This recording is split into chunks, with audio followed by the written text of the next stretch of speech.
And that's how the theme song goes. Welcome back to the Constitutionals podcast. I'm your host, Chad White. And if you didn't know, this is the premier podcast for the website, cpluscomedy.com. Like I just said, it's a website. You can go there. All right. Well, I just rubbed my nose around. Like, it's going to be a very, very loose episode of the Constitutionals podcast. You know, I love recording this, and it's very odd. I've been doing this. I know I probably mentioned how many times I've been doing this. And you can definitely see the numbers, but I've been doing this this is the 47th episode. I started this in a couple of weeks, in 6 weeks, 47, 40, 48, 49, 50, 51, 52. I mean,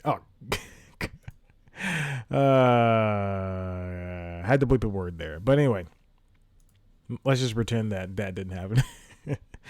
Oh my gosh. Anyway, I'm really bad at counting, as we all know, and it's been 47 weeks. It's been 47 weeks since I started this show. You know what? I'm honest. I didn't even think I'd make it 2 weeks. First one was really tough. Second one is even better. Third one, I think it was called Horrible or something. One of them was really bad. Like this one. This one's really bad. Anyways, let's hop right into it. I've been doing the Constitutionals for a long time. I've been doing news time for a long time. But let's hop right into it. All right, so in the time that I was finishing How to Train Your Dragon, the TV show on Netflix, I had recently, like maybe I think that night that I recorded, maybe the night after, I finished All Hail King Julien. Now, if you don't know, I'm a child. If you don't know, All Hail King Julien is a prequel spin-off series to the Madagascar movies. And the first episode started when it was about King Julien. Let me go even further back. King Julien is a lemur from the Madagascar series who's a king of the lemurs, and he has an advisor named Mort. In the show, you get backstory that they've known each other for basically their entire lives. And then, not Mort. That's Maurice. Maurice is the advisor. Mort is the other lemur. He's like a smaller lemur. Maurice is an ii. We learned that in the series too. And Mort is some type of other lemur, and he's annoying, and he loves King Julien's feet. And he's in the show, he is over sexualized, and it is hilarious every single time. I love it, and I chose hilarious for a very specific reason. So, King Julien's the king of lemurs, and in the movies, in Madagascar, the movie, at the end of the movie, he decides to go with Alex, Marty, the giraffe, and the hippo. Who is, I don't know the name, Gloria's the hippo. Who is David Schwimmer's giraffe? Anyway, he decides to go with them, and so do Maurice and Mort, and then they have the penguins and the chimps, and they all go off on the following movies. They go to the Penguins of Madagascar. They go to Madagascar 2, Escape from Africa. They go to Madagascar 3, Europe's Most Wanted, which is my favorite one, which is the best one, which is the one where the entire series is firing on all cylinders. And if you don't think so, then you're wrong, because they had Firework, Katy Perry's Firework, cap-ended the movie, cap-ended. It was the movie's song that played. Bryan Cranston was in it. It's so good. It's such a good movie. It's such a wonderful movie that is definitely a third movie, a sequel movie that expects you to know so much from the first two.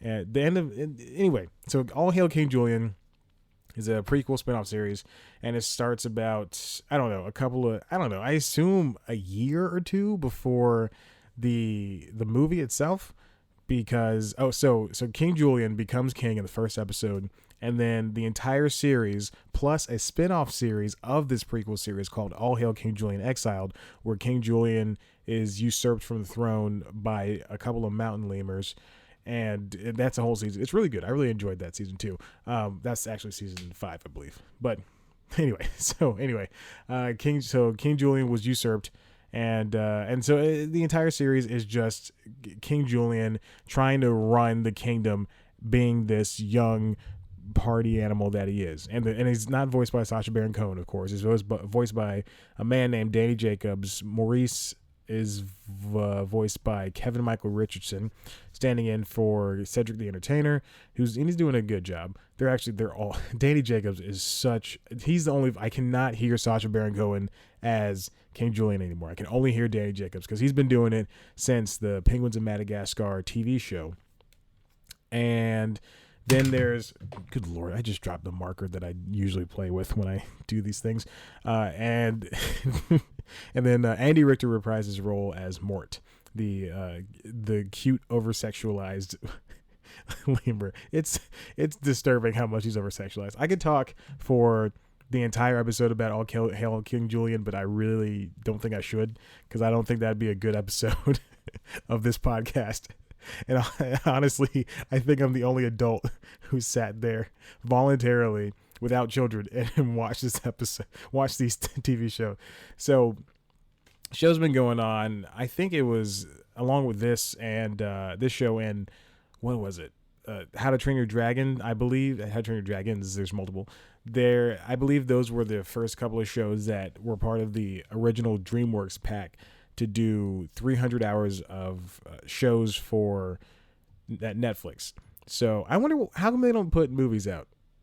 Like if I were them, like not Boss Baby style movies, like not that level caliber of film, but if I were them, I would probably put out a bigger movie, like a movie. Let's see, I would up my output of movies. And obviously, Netflix is giving them some money to create DreamWorks animated shows. Otherwise, there's a Boss Baby TV show coming, and it looks maybe like 40% of the original Boss Baby. If the original Boss Baby was, this big animated 100% thing, then it's about 40% where it's kind of a little bit broken animation, but it still retains the look of Boss Baby. Whereas Turbo Fast, I believe that show was called. That show was over with. That sucks. I like that show a lot. They didn't give that show a proper ending. That's a show that was on Netflix that was also based on the DreamWorks movie Turbo, but that one was a Flash cartoon. And just like Home, which is Home was a DreamWorks movie. Is a DreamWorks movie. Home, which is a DreamWorks movie, like I just said, that is also a Flash animated TV show. Cartoon show. I wondered what was the decision to. Of course, you keep and the Croods too, the Croods as well. Like how come the Croods is animated? I wonder what the decision was to make those shows animated versus making All Hail King Julien, the How to Train Your Dragons, and Boss Baby in 3D in CG. I don't understand. Anyway, All Hail King Julien's great. The end of the series, there are a lot of things happen in the show that they don't mention in the movies at all. So they kind of had to cut ties with a lot of characters, or just essentially not mention characters in the movies at all, which is understandable. But throughout the entire series, in the first episode, King Julien got a bodyguard named Clover. And then in the last episode, she was married off to the king of the mountain lemurs. So now she's a princess. So we'll never see her again, but we understand that she was part of the show. It was great and everything. And I'm so single, so single. And then at the end of All Hail King Julien, they were wrapping it up, and Julien and Maurice were talking, and they were talking about how their lives are different now that they've done all this stuff and now they've made experiences, and that something bigger is probably on the horizon. And then of course the camera cuts to the beach, and Alex the lion crashes on the beach which is not in sync with what happened in the movie, because in the movie Alex, it was the daytime, and Alex and all the boxes popped up on the beach at the same time. But anyway, that doesn't matter because they're telling the story here. So in the TV show, All Hail King Julien, Alex popped up on the beach and he goes, "Where are we?" And that was the end. And apparently that's how the movie started. So I was so excited when I saw that. That's what triggered me thinking, oh, this is the end of the series, because why would they start in Madagascar? They're not going to tell the entire story of Madagascar. But that was really cool. I thought that was a really neat thing. And that really, if you were a fan of the Madagascar series like I am, then you really understand, and you saw, and that was a little treat for you. That was a cool little Easter egg, and I'm glad it happened, and I'm glad I watched it. I just picked up the marker. That's why it was such a long silence. Anyway, that was really good. It's a good show, and I urge you to watch it even if you don't have children. There's a lot of weird butt jokes in there, but you got to get used to it. And Mort was married. Andy Richter's Mort was married, and then his wife left him like in the second to last episode. It was so strange because at this point, so they put up those episodes in December, and I watch. It takes me so long to watch TV shows now. But I was going through them one at a time every other week, essentially, at this point. And then I finally got to the last few episodes, and I started reading the descriptions thinking, whoa, this is weird. This is what's going on. And then you get to this episode where Mort's wife leaves him. His really manly voiced wife leaves him for one of the villains who's now not a villain anymore. It was so weird. It was so crazy. But you know what? I enjoyed it. It's a good show. You should watch it. Good at subjective, but you should watch it. Speaking of which, anyway, no, I'll save that for when I describe news time, whatever happened on news time this week. So let's move on. Last week, I went to another concert. I keep going to these concerts. This time I didn't pay for a ticket. It was at a venue that I really know. I really know this venue. It was at the Loft in Atlanta. That's the Vinyl downtown next to Center Stage. That's a very good venue for smaller audience concerts, I believe. It's basically a bar, and it feels like it has a very basement vibe to it, and I enjoy it though. That's where a couple of episodes ago, I think maybe like 20 episodes ago, my friend performed. I had a bunch of friends. They put on a show there. But this was a band that was created by, and you know what, Dave East, when I did that episode, he was supposed to be there, but then they bought, like I said, I think I mentioned this in the episode, people kept buying the tickets because they kept selling them, and he moved from there to Center Stage, which was amazing. But now that I think about it, Center Stage was packed when Dave East was there. So if they had capped selling tickets and they fit the 100 or so people that were originally supposed to have tickets inside of the Loft Vinyl, it would have been brutal. It would have been the worst. Oh my gosh. And plus, we would have been standing for 3 hours until watch that guy on stage, the hype man. That would have been so bad. I'm glad I'm glad that so many people, they kept selling tickets. I'm actually glad that they kept selling tickets. So we got to Center Stage so I could just sit down in the top row by myself. With nobody near me. I mean, not nobody near me, but it's whatever. So anyway, I saw a band called June's Diary. I'm gonna look them up as I describe them. June's Diary is a girl group. Oh, they have a lot of followers on Instagram. 122.9 thousand at this point. But they're a girls group created by Kelly Rowland. And they have a choreographer / director, Frank Gaston Jr., who's worked on a lot of. He's worked with Beyonce. He's worked with basically Jodeci. He's worked with all of the biggest the singers and dancers out there. They have a Jodeci cover. Never mind. That's why I said Jodeci. I don't know. Anyway, so we went to this show. My friend invited me to the show, Keys. You've heard me mention Keys before on if you're a regular viewer of News Time, I've mentioned her before. And she invited me to the show. I went. It was great. I had a fun time. June's Diary is so strange. It was just it's a bunch of I don't think there's a lot of. They feel very. I'm not getting a coherent, decisive answer out here. They feel like a 90s band, which is not necessarily bad, but it's not entirely good as well. I don't think there's enough room in music anymore for I don't know. I really try to watch my words here because I don't want to crap on people who are doing things. I don't feel like there's enough room in the music world for groups like this. I don't feel like there's enough room. The only thing, like a group like Migos stands out because they're a hip hop collective, and then they're all off doing their own thing. And I'm sure these June's Diary girls are women. Sorry, I don't want to offend anybody. I'm sure these June's Diary girls are off women. are off doing their own thing. And honestly, that night when we were watching them, they all had solos, and they all had. The thing is, they're doing covers. It's mostly a cover band, and then they have 10 or 12 songs that are theirs. Go ahead and confront me and say that they don't June's Diary stands, but they are mostly a cover band because they sang mostly covers, and I enjoyed it. I liked it when they put on Old Destiny's Child and put on Motorsport by the aforementioned Migos, but in order to succeed, you're gonna have to make your own stuff, and obviously I'm a nobody. The 20 people that listen to this, you understand, but I upped it from 7 to 20. I gave myself 13 more subscribers, but June's Diary is just such in a difficult position that I don't understand. And they sound so 90s, and that's not necessarily bad, like I said, but it's not that good. But you know what?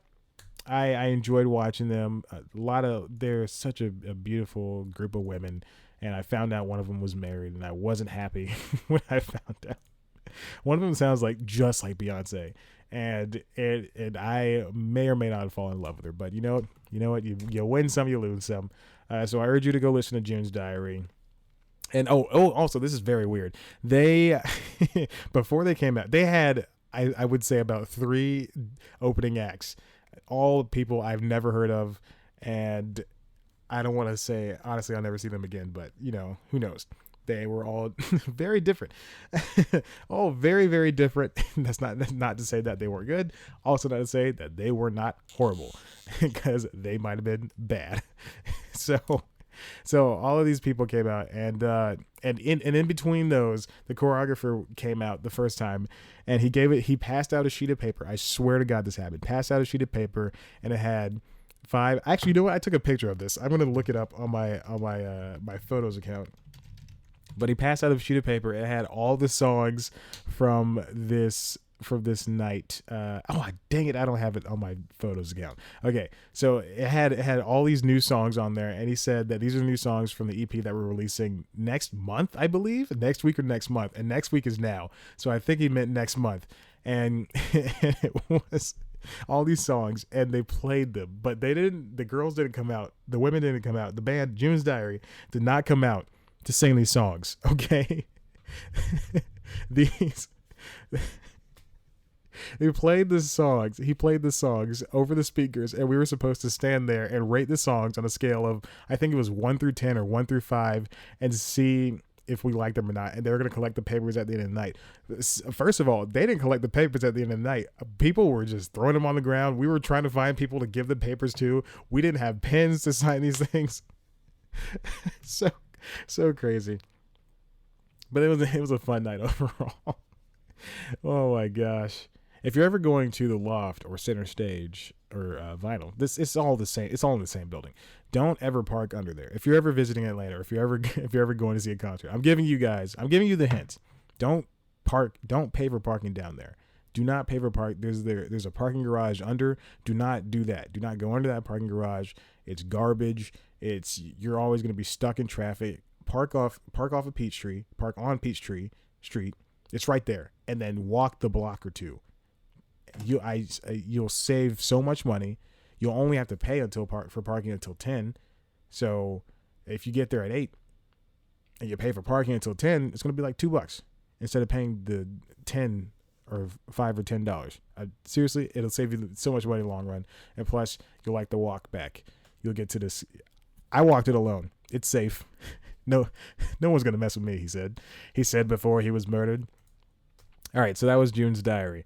Also, I've been getting back into... so I just finished the season finale of Crashing. I just read the review, and the review is up as we speak right now. I just put it up maybe 2 hours ago. Or 2:20. It doesn't matter. It doesn't matter. No one knows when I'm recording this.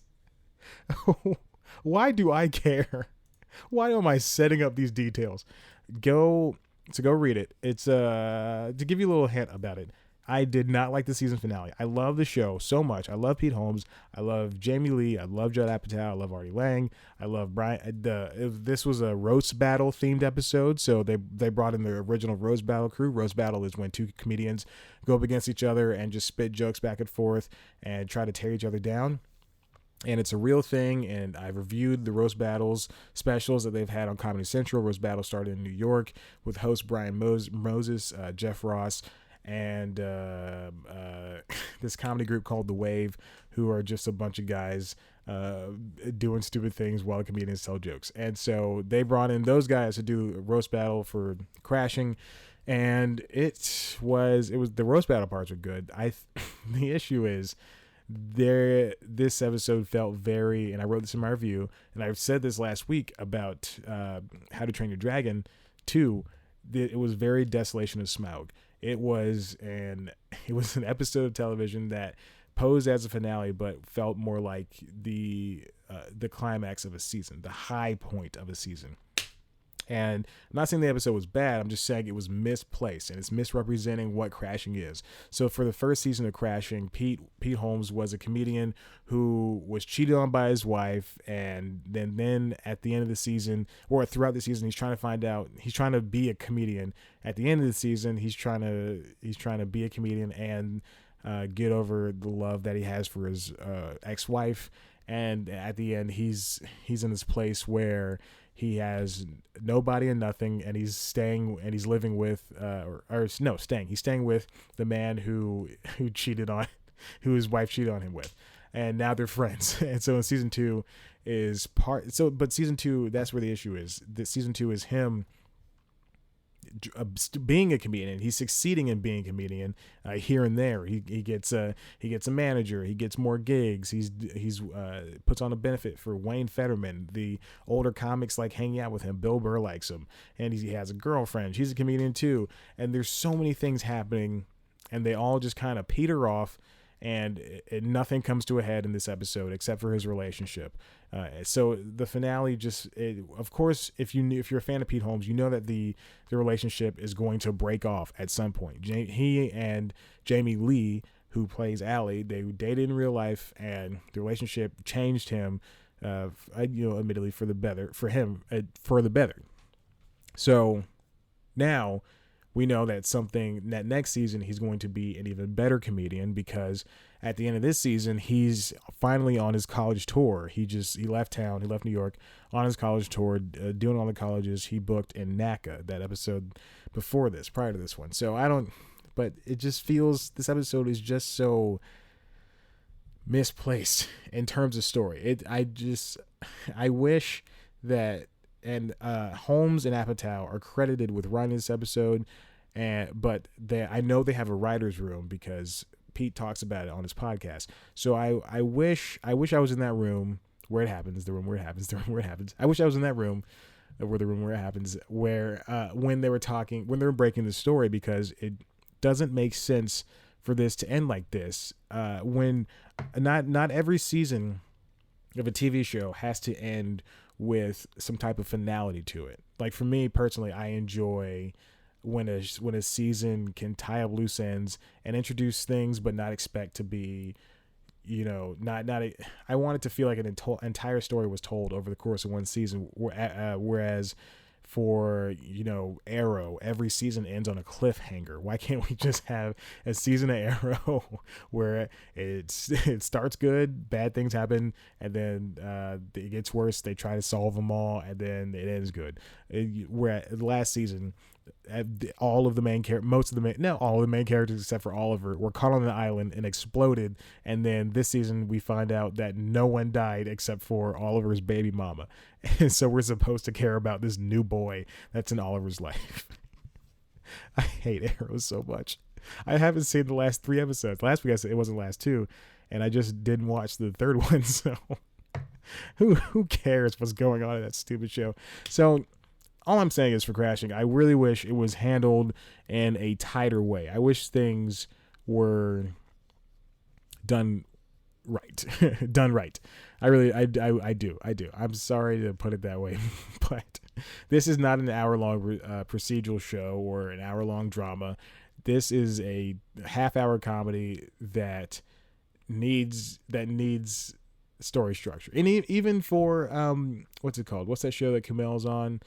And Tommy Middleditch. Oh God, I'm blanking. And Zach Woods. Oh, Silicon Valley. That's where I'm moving. I wish that show, Mike Judge. I read an interview with him where he said every season those characters fail, and he says it's not fun if the characters don't fail. And I'm gonna tell you right now, Mike, it is fun if the characters succeed. I will tell you right now that life is good when a character succeeds. I'm over here looking at I don't know. I have the Dark Knight trilogy on Blu-ray. I didn't have to specify that, but I have the Dark Knight trilogy over here. And at the end of Batman Begins, Bruce is happy. At the end of Dark Knight, Bruce is happy. Not happy, but the problem is solved. We're not expecting a third one. And then we get the Dark Knight Returns. Is that what it's called? I don't know. The Dark Knight Rises. I don't like that one that much. No one does. It's not that good of a movie. But at the end of that one, Bruce is technically happy at the end of that one. Same thing for continue on the Batman thing. I have the other Batman movies on DVD. All of these movies end in a finality. There's something to it. There's a concreteness to this whole story structure. Whereas for Crashing, it didn't end in a direction that was pointing. It flatlined. Rather than having a little heartbeat at the peak at the top. I'm really stretching for analogies here. Anyway, but to make me happy, I watched High Maintenance today, and I'm going to tell you right now, it was the shortest episode of High Maintenance I've seen on HBO. It was about a girl who was having a birthday, and that's pretty much it. That's all that was happening. Usually there's more story. Again, there's more story structure to High Maintenance and Crashing, but I don't know what the heck is going on. But you know what? I had a good time. I enjoy both those shows, even though they stress me out. Just do stuff, guys. Do stuff right. Do stuff right. The Atlanta Film Festival is coming to Atlanta April 13th through the 22nd. Maybe I'll volunteer. Who knows? Volunteer. That's a weird word. Volunteer. All right. I guess I should end this. AP Bio. I didn't write the review. I did not write the review for AP Bio, did I? Wow. I watched 3 episodes of that show. I watched the first 3 episodes and I meant to review it. I also have I'm supposed to be reviewing all of One Day at a Time, and I have all of the notes for that. I don't think I remember anything from any of those, so I need to go and write those down. Write the reviews, not the interviews. Also, I saw Black Panther. That's what I was going to talk about.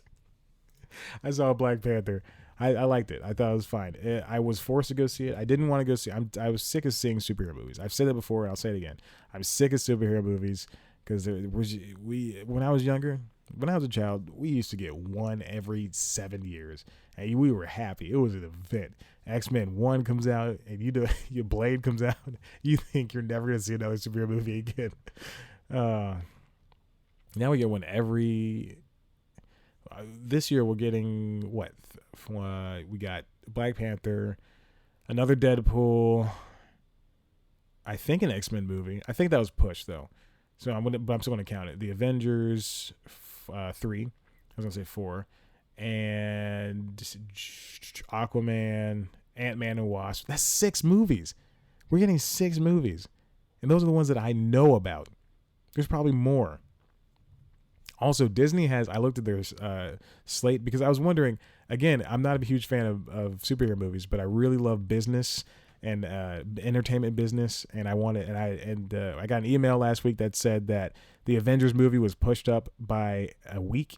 And I thought, what movie's coming out? Why are they for the entire week? I didn't even look this up. For the entire week, I kept thinking, why is it? This is always in the back of my head, and it's so this, and you'll get a little bit of sense of how I work, and my brain works. And I was thinking, why would they move it up? It doesn't make sense. Why are they doing this? Why are they doing that? Like, why? I would think and then my conclusion was that they just wanted to make a little bit more money, and then And then I think yesterday I actually thought about it, and to myself I said, "Oh no, they must have another movie coming out." Then today, without even, I didn't even look it up yesterday. Today, I got another email about it, about Avengers moving up a week. Because it was The Rock's Rampage movie is moving up a week to not contend with the Avengers, so they're gonna be 2 weeks ahead of the Avengers rather than being a week near them. So then I finally looked up. All right, what movie's coming out? It turns out it's a Han Solo Star Wars. This is that Star Wars movie about Han Solo. I didn't know that was coming out this year. I thought that was going to be their December movie. Don't they have? Aren't these Star Wars films coming out in December? I don't know. I haven't seen one since the 9th one, and I really wish. I wish I had not seen. I wish I didn't waste my time watching that Clone Wars TV show. Oh well. The things it's FOMO. We're all trying to fight against FOMO. I thought it'd be cool to try to fit in, but it wasn't. Anyway, Black Panther was fine. I enjoyed it. I wish. You know what really was really good about it. It didn't tie into. I mean, they did have little jokes and stints in regards to the other movies, but thank God it did not tie into everything else, to all the other Marvel movies. Because I mean, they did flashback to Civil War too. I hated Civil War. I don't hate it as much as I with a blind fury and rage, I hate Guardians of the Galaxy 2. And you can go back to listen to the episode in which I discussed that stupid crapshoot of a movie. That movie made me so mad. I put that, the way that people hate the Transformers, live action Transformers, is the way I hate the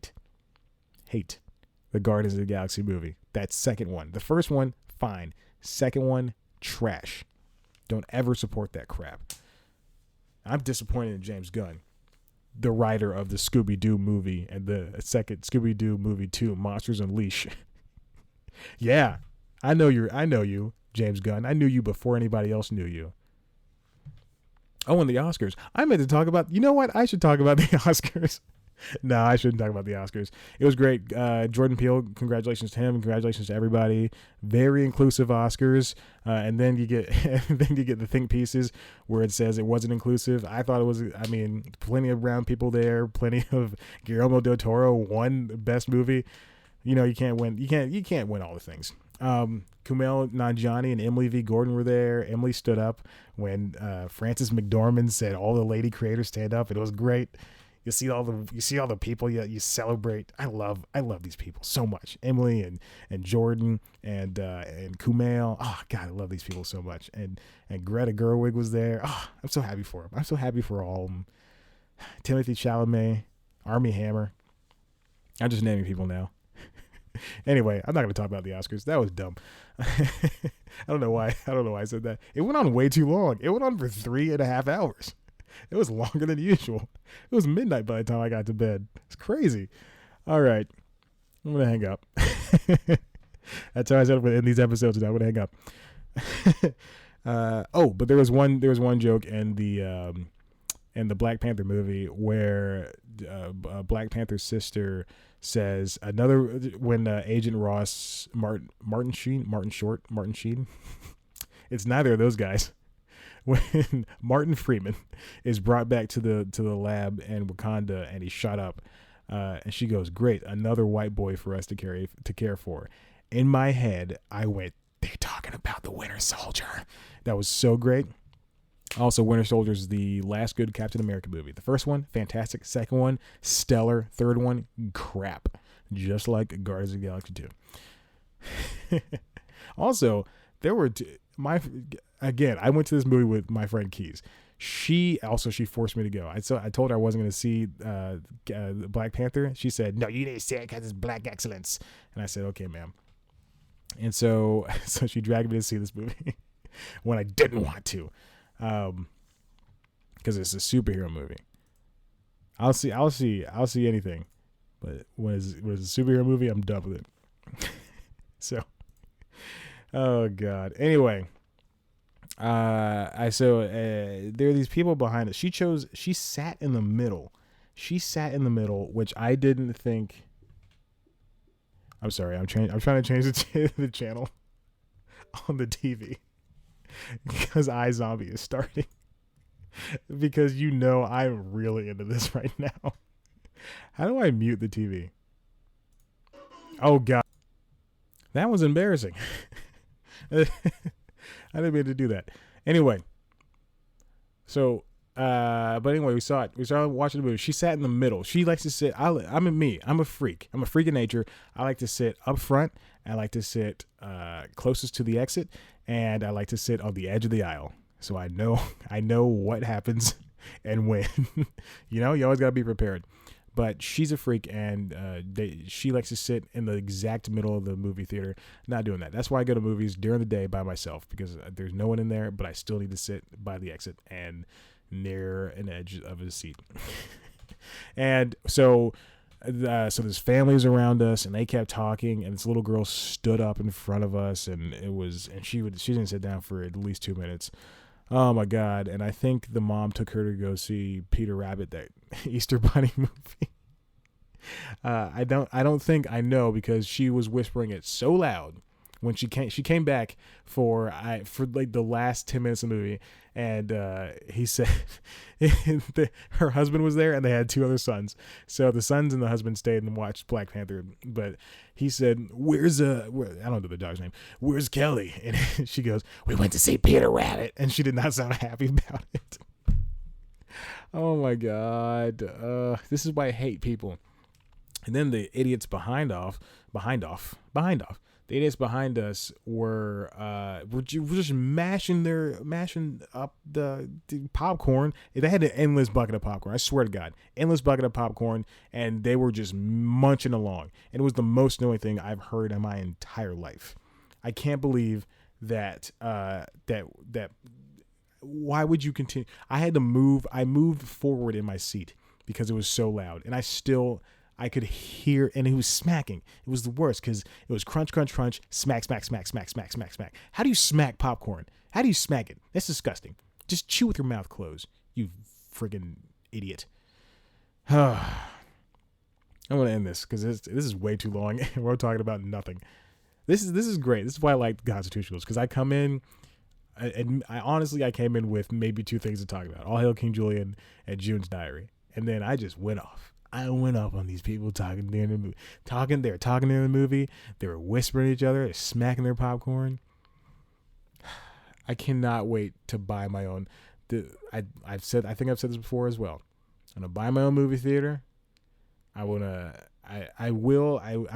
course, this is gonna be. I assume it's gonna be like an Eric Cartman situation where he had an inheritance of a couple $1 million, and he bought that amusement park, and then something in the amusement park breaks down. He's got to hire somebody to fix the rides, and then in order to pay that guy to fix the ride, he's got to let people into the park, and so it just snowballs from there. You got to hire a ticket taker to take tickets, and serve food, and they can start letting more people in, and then it just basically becomes an amusement park again. I assume that's what's going to happen with my movie theater, but those first few times with me being alone and with maybe one other person that I invite will just be glorious. Same thing with, I'm going to do just like The Rock. I'm going to have a gym. I keep saying this. I'm going to have my own gym. And it's just going to be an unassuming white, like a small, like a 1-level size house building, no mirrors, no TVs, just a boom box that I plug my phone into, and I just blast music, and I have all this equipment around me. Can't wait. I cannot wait for that day. And after I leave that gym, I'm going to go right to the movie theater. I'll plug in my Xbox, my PlayStation, the Switch, and the Blu-rays. I'll have a 4K screen. I'll just be doing stuff in there. That sounds weird. I probably shouldn't say doing stuff. All right. You hear that? That's the marker that I'm rubbing with my thumb close to my chest near the microphone. All right. I'm gonna hang up now. Okay, if you like this show, You can always head over to the website, cpluscomedy.com, where we've got the latest news, reviews, features, interviews, and other good comedy bits that I can provide you with. You can follow us on Twitter at cpluscomedy. Follow me on Twitter at ChadBlackWhite.